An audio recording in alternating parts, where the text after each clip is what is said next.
Good morning. Good morning. Welcome to day 100. Saturday, July 18th, 2026. It's before 9. We're ready to go, so I'm going to get dropped off at the trailhead. Hopefully stay ahead of the fishhook fire. And Sarah's got a bit of a drive. I drove back to Denver Airport, fly back to New Hampshire for a very late arrival tomorrow morning. Yeah, so it was a great visit, but if I stay here any longer, I won't want to get back on the trail, so it's time to go. Okay, it's 9 o'clock. Sarah just dropped me off. She just got a notification that her flight was canceled for today and rebooked for tomorrow morning, which is a bummer, but hopefully she can figure it out. Maybe at least get halfway there to Baltimore, Chicago, or the Southwest hubs. Bye, Sarah. All right, we're back where we left off. And the first goal is to get her as far away from this fishhook fire as possible. We passed a couple staging areas. There's definitely a lot of personnel here working on it. So yeah, but scary because it's so close to the highway and relatively close to town and the ski resorts. So I've got a very heavy pack. I hope there's not a lot of climbing. There's always going to be climbing, right? But hopefully not too much. Hopefully some shade, not too much smoke. We'll see. We'll see how far we get today. But yep, it's 9 o'clock and here we go.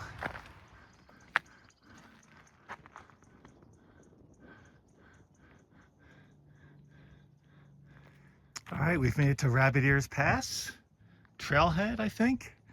Very cool, nice signage.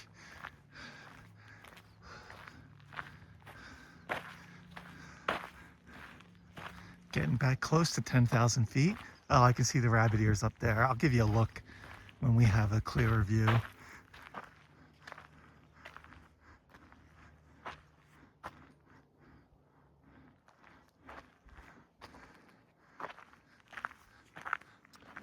All right, it's a little before 10. Getting back into the hiking groove. 2 full days off. I'm feeling a little weak with a full pack. Made it to the Dumont Lake campground. It's a Forest Service developed campground. So just taking a quick rest on the picnic bench and we'll keep on moving. Put on some sunscreen, some lip balm. Got to get back into the routine.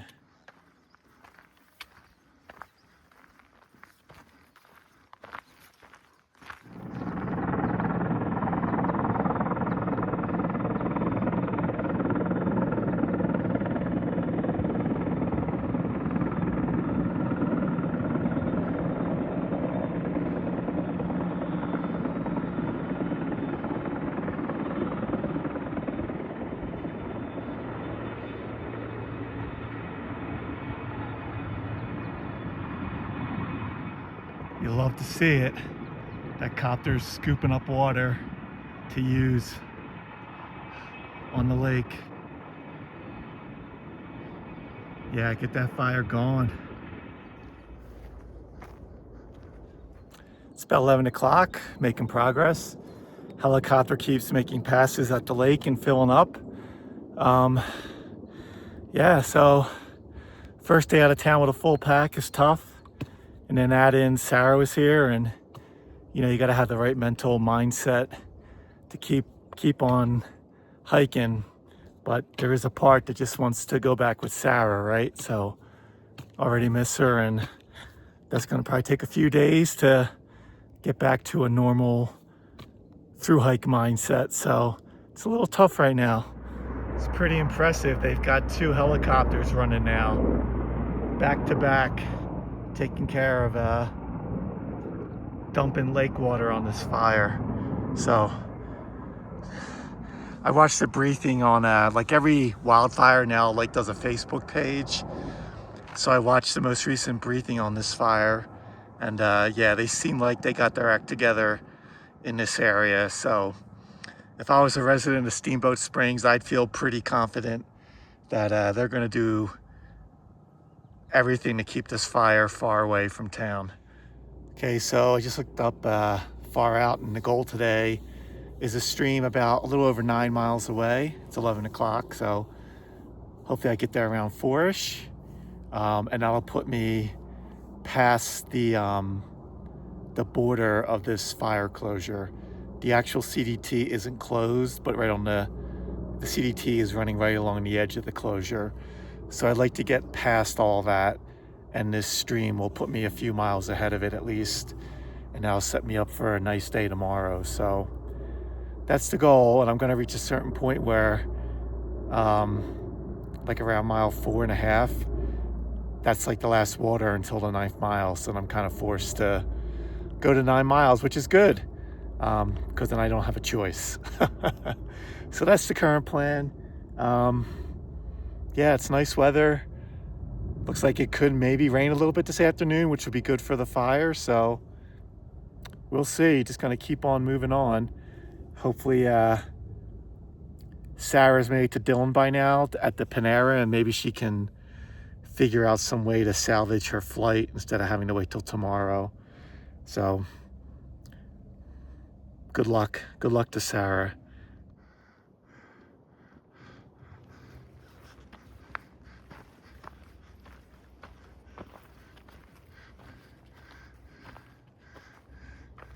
It's a little afternoon. We're at an unnamed lake. I think this is going to be maybe the last water source until about 7 miles from now to the stream I want to camp at. So timing wise, that's pretty good. So I think I'm going to go for it. There's a little campsite here, obviously. Yeah, so I'm going to keep pushing on. Still have about 4 miles until we're no longer hiking along the border of the Forest Service closure due to the wildfire. So it'll be good to get past that as well. That's all I got. It's 1 o'clock. We're passing by Lake Elmo. Definitely has gotten a lot more buggy and mosquito-y. I'm gonna have to stop and spray my legs and spray my shoulders. The mosquitoes are pretty, they're on attack mode. It's 1:30, just wrapping up a quick break here. My water source is about 4.5 miles away where I want to camp, so that's good. We got about under 2 miles before we're clear of the border of the fire closure, so that's good. There are definitely a lot of mosquitoes out, so I did spray myself with DEET. That's keeping them at bay for the moment. Yeah, that's the update. I haven't heard the helicopters for a couple of hours now, so wherever the fire is, it's well away from here, which is also good news. And that's all I got. One more interesting tidbit before I get going is we've just rejoined the divide here, and the trail all the way to the stream 4.5 miles away is pretty much going to be following on or very close to the divide. So we're back to riding the divide. Although we are lower. We're like at 10,000 feet, I think, somewhere around there. All right, it's getting to be 4. I found a shady spot for camp for tonight. Gonna go back southbound on the trail for a bit to where there was a flowing creek.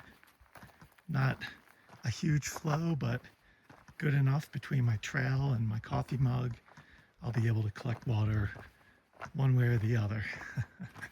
And then let's do a lot of hydration, just kind of settle into the first night back out. Feels good to be back. Feels good to be back out, I'll tell you. So I saw a couple of day hikers and trail runners, but that's it. So it's been pretty quiet on the trail so far. See if any thru hikers pass by the site. The campsite's pretty close to the trail, so I'll hear people walking by. Yeah, I think it's gonna end up being like a 14, 15 mile day. So anything over 10 on the first day is usually what I shoot for, so I'm happy with 14-15. It's pretty pleasant hiking along the divide, but I'm ready to call it and just relax. So once again, using my trail as a little bridge makes it much easier for me to collect the water because it's very shallow. This way I don't get a lot of sediment and dirt. The trail has a lot of uses, not just for digging cat holes. Okay, we'll do a recap. It's 5 o'clock. Did a little over 14 miles, which is great. We're about 10,400 feet. Oh, yeah, so I definitely felt like I had way too much orange between the orange hoodie, the orange ball cap, and the orange gooders, which I do like the orange gooders, but just for the sake of not being totally orange, Sarah and I found a gray pair of gooders in, I guess in Dillon maybe. So I'm switching that out just so have a little color contrast. And the orange tent on top of everything else. So very orange through hike. Yeah, it was a good day on the trail. I doubt I have self-service, but I would like to find out from Sarah if she was able to do anything about that rescheduled flight, or she just has to wait and spend the night in Denver airport hotel. So I'll do that next. But gonna have some cold pizza for dinner. That'll be nice. And just kind of settle in and get ready for the next. We still have about 152 miles when we walk into our next town of Rawlins, Wyoming. So that means at some point in the next, I don't know, I'm not sure where the border is, but at some point this week, we will have a new state. Yeah, I can't wait for that. So stay tuned. Also, I did see, first I heard, and I saw 2 folks on e-bikes, electric bikes go by heading southbound. So other than that, it's been pretty quiet. That's it. We'll see you tomorrow. Okay, so here's my update. I drove to, I think it's called Kremling. It's about a half hour, 40 minutes from where I dropped Brian off, and I just pulled over to try to deal with my flights. So originally they rebooked me for tomorrow, but I really need to be home tomorrow because my sister is driving up with her kids, my 2 nieces, and we're dropping them off at summer camp in New Hampshire tomorrow. So I really need to be home before 3 o'clock in the afternoon tomorrow. So I'm now taking a red eye back to the East Coast tomorrow. I guess there's thunderstorms expected this afternoon, so that's why the flights landing this afternoon and this evening were canceled. So now I have a lot of time to kill in the Denver airport today after I return the rental car, but I'll get to BWI tomorrow bright and early at like 5:30 in the morning, get the first flight to Manchester, and then I'll be back there hopefully in plenty of time before Megan and Alice and Laurel drive up from Connecticut. So I'll be tired, but hopefully I can sleep a little bit on the plane. But that's the update from here. So now I don't have to rush to the airport, but I just have to return the car by 1:30. So I'll stop at Panera, get a drink, regroup, maybe a snack, and then keep going towards Denver. Another quick update, I was able to extend my rental car until 6 p.m. tonight, so that's much better than spending like almost 12 hours at the airport after returning my rental car. So it'll just be a few hours. I can plan to get dinner at the airport, and then my flight leaves around 11:30 p.m. So first stop, let's go to Panera, get a Sip Club drink on Brian, and then slowly make our way to Denver. Maybe we'll hit a fabric store. Maybe I'll look if there's a movie theater or something to go to the movies this afternoon. But since I'm on a red eye and I didn't bring any like comfy pants other than PJ pants, I will probably also do a quick stop and grab some leggings at Target too. Last minute change of plans. I am on a flight to Boston, getting in at 12:45, and I have test friends that are coming to get me. I don't know if the